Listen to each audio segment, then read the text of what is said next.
যে রাজনৈতিক সমঝোতা হবে কিনা, আমরা একটা সুষ্ঠু সুন্দর নির্বাচনের দিকে যেতে পারবো কিনা।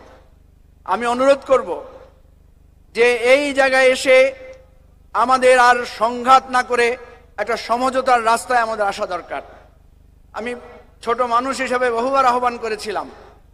আজকে আমরা দেখতে পাচ্ছি বিএনপি বলয় এবং জামাত বলয় দুই ভাগে ভাগ হয়ে একটা নানা ধরনের উত্তেজক কথার মধ্য দিয়ে একটা বিভেদ তৈরি হচ্ছে। আমরা বারবার দেখেছি, যতবার আওয়ামী ফ্যাসিবাদের উত্থান ঘটেছিল সেই প্রয়োজনে বিএনপির নেতৃত্বে একটা জাতীয় ঐক্যের সূচনা হয়েছিল। আমি অনুরোধ করব, আজকে জাতীয় নেতৃবৃন্দ এখানে আছেন, আমাদের আবার একটা ঐক্যবদ্ধতার প্রয়োজন। সেই ঐক্যবদ্ধতার প্রয়োজনে যদি সমঝোতার প্রয়োজন হয়, আপনারা সমঝোতা করেন। আমি একটা ছোট্ট প্রস্তাব রাখতে চাই আজকে এখানে সুযোগে। 300 সংসদীয় আসনের মধ্যে 150 সংসদীয় আসন আপনারা সমঝোতার ভিত্তিতে নির্বাচন করেন। বিএনপি তার এলাকায় যারা আছেন তারা 100 আসনে, আর জামাত যারা এলাকায় আছে তারা 50 আসনে, আর বাকি 150 আসন ওপেন করে দেন।